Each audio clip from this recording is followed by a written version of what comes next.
झारखंड प्रदेश मुखिया संघ अपनी 5 सूत्री मांग को लेकर रांची राजभवन के समक्ष अनिश्चितकालीन धरना पर बैठा हुआ।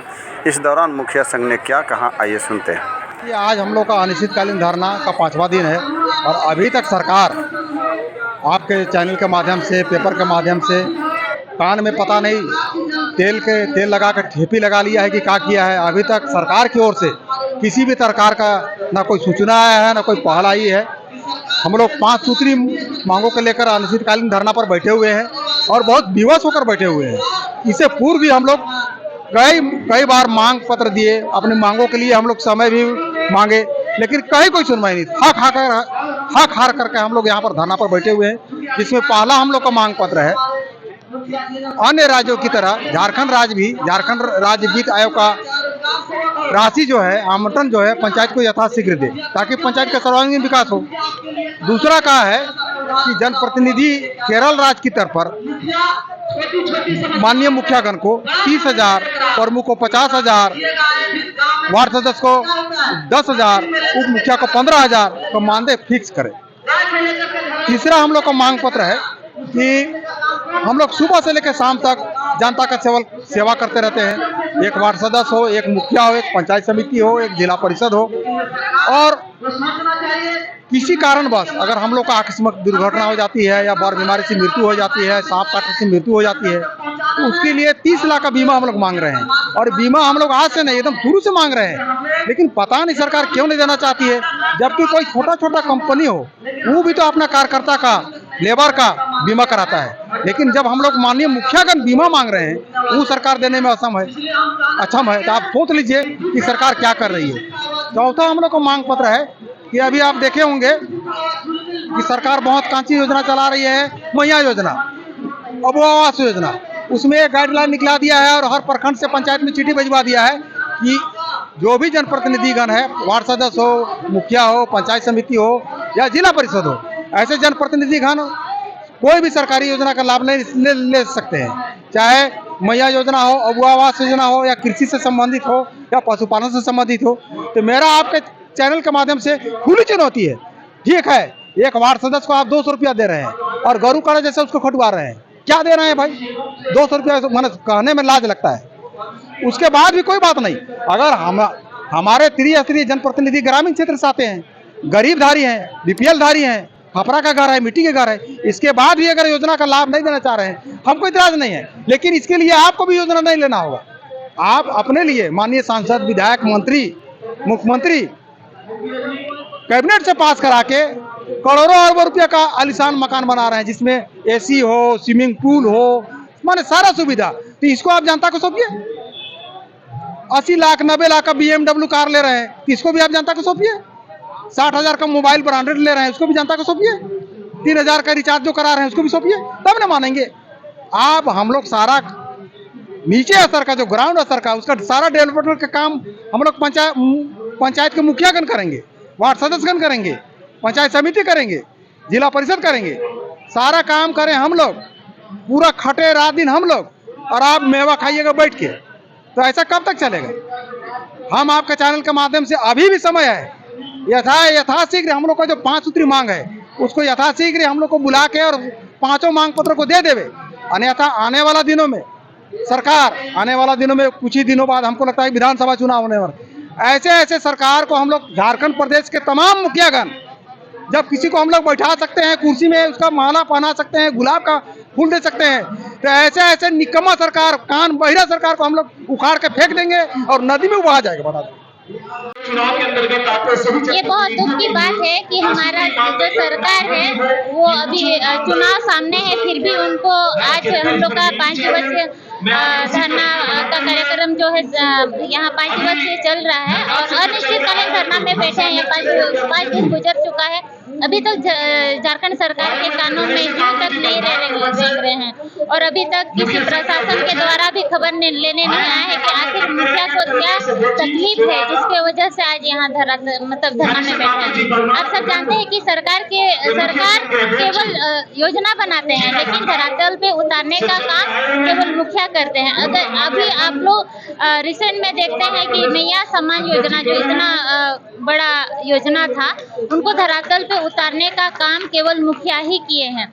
हो सकता है उन्होंने कर्मचारी के रूप में सेविकाओं को डिप्यूटेशन में दिया गया था, लेकिन सारा देख रेख, वहाँ का भीड़ को नियंत्रित करना, सारा कार्य जो है मुखिया के द्वारा ही संपन्न किया गया। और अगर हम नहीं चाहते तो इतना अच्छा कार्यक्रम सफल नहीं हो पाता। अभी आप सब देख रहे हैं कि सरकार आपकी द्वार का भी कार्यक्रम चल रहा है, उसमें सारा मुखिया पूरे प्रदेश के यहाँ धरना पे बैठे हैं। आप देख सकते हैं जाके सरकार आपके द्वार कार्यक्रम में वहाँ ना भीड़ आ रहा है, ना लोगों को जानकारी मिल पा रहे हैं और ना ही मुखिया का सहयोग मिल पा रहा है। उनका जो कार्यक्रम है चल रहा है वो बिल्कुल असफल हो रहा है, क्योंकि कोई मुखिया सहयोग नहीं कर रहे। और तब तक हम लोग किसी प्रकार का सहयोग नहीं करेंगे सरकार का किसी भी कल्याणकारी योजना को धरातल पे उतारने का, जब तक हम लोग की मांगों को पूरा नहीं किया जाता। हम लोग का सबसे बड़ा मांग है कि हमारा पंचायत क्षेत्र इतना बड़ा है और हम लोग को साल में केवल 20 लाख रुपया दिया जा रहा है, कहीं 18 लाख रुपया।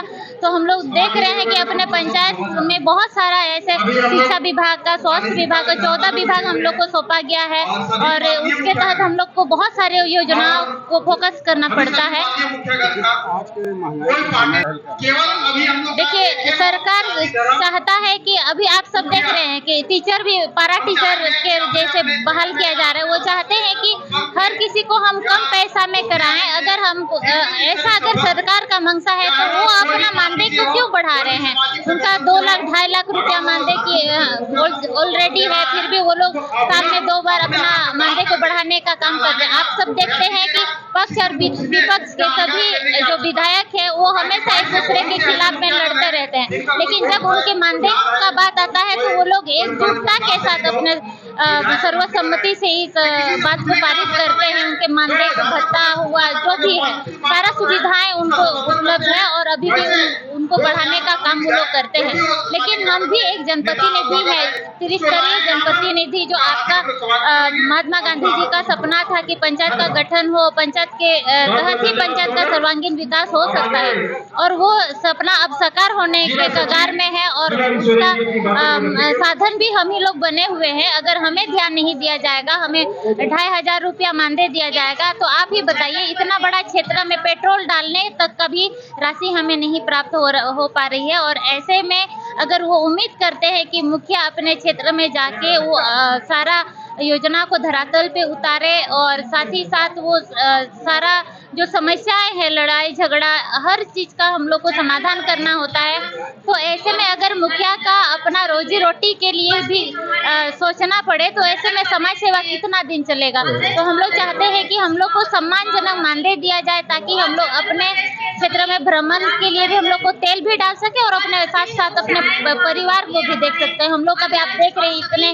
सारे महिला मुखिया है जो अपने बच्चों को भी हम लोग को देखना होता है, और ऐसे में अगर हम लोग को सम्मानजनक मानदेय ना मिले तो हम लोग नाखुश है बहुत सरकार से।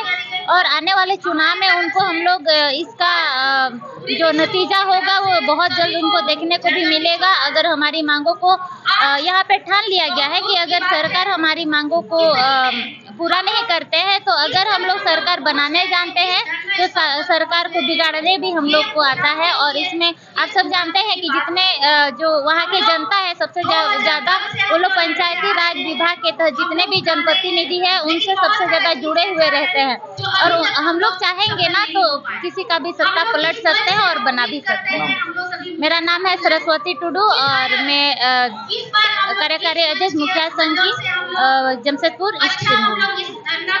मेरा नाम नूतन पहान, सिलवे पंचायत की मुखिया। सरकार द्वारा जो वेतनमान नियमित की गई है, मतलब 1,000 से लेकर के 2,500 रुपया की गई है। ये 2,500 रुपया किस स्तर पर दे रही है वो तो मुखियाओं का समझ से परे है। आज 2,500 में हम इतना बड़ा हमारा क्षेत्र रहता है, क्षेत्र विजिट करने के लिए अगर हम निकलते हैं तो हमारा एक दिन में ही तो 500-600 रुपये खर्च हो जाता है। तो हमारे ऊपर क्या सोच करके उन्होंने 2,500 तय किया है, वो सरकार की सोचने वाले काम है। और 2,500 में आज क्या मंत्री चाहे MP MLA लोग के पास उनका फैमिली होता है, हमारा फैमिली नहीं होता है क्या? हमें भी अपना परिवार चलाने के लिए जो मानदेय अभी का जो 5 सूत्री मांग को लेकर के हम लोग धरना पर बैठे हैं, वो 5 सूत्री मांग में हमारा एक मांग यह भी है कि हमारा जो मानदेय 2,500 रुपये किया है वो 2,500 रुपया बढ़ा करके 30,000 रुपया किया जाए। और जो 30,000 भी करेंगे तो उसको नियमित रूप से प्रति माह 30,000 रुपया करना चाहिए। और इस तरह से जो हमारे पास 5 सूत्री मांग है, 5 सूत्री मांग में दूसरी मांग है कि जो जनप्रतिनिधि हैं, अबुआ आवास है, मैया सम्मान राशि है, ये जो दोनों योजना है सरकार की, ये दोनों योजना जनप्रतिनिधि नहीं ले सकते हैं। क्यों नहीं ले सकते हैं? जब आप एमपी बनते हैं, एमएलए बनते हैं तो आपको आवास मिलता है, यहाँ भी मिलता है अपना और बाहर भी मिलता है। तो क्या हम निचले स्तर के जनप्रतिनिधि हैं, हम आवास से भी वंचित हो जाएंगे? हम मैया सम्मान राशि भरते हैं तो क्या सरकार के नज़र में हम लोग मैया भी नजर नहीं आते हैं कि वो हमें ये राशि उपलब्ध कराए कि मैया सम्मान राशि हम भी भर सके? हमारा राज्य वित्त आयोग की राशि रोक कर रखी गई है। अगर राज्य वित्त आयोग की राशि आप रोक के रखे हैं तो क्षेत्र का विकास हम कैसे करेंगे? हर दृष्टिकोण से हमारा क्षेत्र का विकास नहीं हो पाएगा। हमारा मानदेय लिमिट नहीं है और अभी जो लोकहित जो योजना निकली वो योजना से भी हम लाभ नहीं ले सकते हैं। हमारी अगर मान लीजिए कहीं आकस्मिक दुर्घटना घट जाती है तो दुर्घटना के लिए हमको मुआवजा भी नहीं मिलता है। अभी आप फिलहाल में देखे होंगे कि किसी एक ब्लॉक का कोई पंचायत की मुखिया है, उसको सांप ने डस लिया और सांप डस लिया, वो तो मर गया, लेकिन बेचारी मुखिया गरीब परिवार से थी, उसका मुआवजा कौन देगा? उसका बाल बच्चा का पालन पोषण कौन करेगा? ऐसे विभिन्न समस्याओं से अवगत होती रहती है मुखिया। ये इस तरह से हमारी 5 सूत्री मांग है। हमारे बाद अगर हम लोग 5 साल के लिए हैं, जैसे एमपी एमएलए 5 साल के लिए वो भी चयनित होकर के आते हैं, उनके लिए पेंशन है, तो हम लोगों के लिए भी पेंशन होना चाहिए। इन्हीं 5 सूत्री मांगों को लेकर के आज हम लोग धरना प्रदर्शन में बैठे। हम लोगों का जो मुद्दा है, हम लोगों का जो मानदेय है वो 1000 रुपया मिलता है, वो भी कभी कभार मिलता है। और जो कि एक पंचायत के मुखिया 1000 रुपया में चलना बहुत ही मुश्किल है और नामुमकिन है। और हमारे जो डीएमएफटी फंड का 80% फंड पंचायत को दिया जाए ताकि पंचायत का पीसीसी वगैरह या कोई भी काम हम लोग कर सकें। ऐसे ही हम लोग का 5 सूत्री मांग है, जैसा कि झारखंड सरकार ने मुखिया को अभी दरकिनार कर दिया है। जैसा मैया योजना में मुखिया का कोई हस्तक्षेप ही नहीं है, लेकिन बोला जाता है कि आप लिखित दीजिए मैया योजना में आपका पंचायत में कोई लाभुक बाकी नहीं है। कैसे लिखेंगे? डायरेक्ट ब्लॉक से दिया गया आंगनबाड़ी सेविका को फॉर्म और लिया गया भियाली द्वारा, उस बीच में मुखिया कहीं भी नहीं है। मुखिया को कब जरूरत होता है? मुखिया जैसे सरकार और पब्लिक के बीच कड़ी है, मतलब टोचन है। जब सरकार फंसने लगता है कोई पदाधिकारी तो मुखिया को वहाँ खींचा जाता है। हम लोग का स्थिति ऐसा है। आबू आवास में भी कोई मतलब मुखिया का जरूरत ही नहीं है और आज तक झारखंड सरकार का कोई भी योजना में मुखिया को मतलब बीच में लाया नहीं गया है, दरकिनार किया गया है। इसमें सौतेला का व्यवहार मतलब पंचायती राज व्यवस्था उनके लिए मतलब पीड़ा बन गया है। पंचायती राज व्यवस्था अगर मजबूत होगा तो उसका राजनीति राज्य में चलने वाला नहीं है।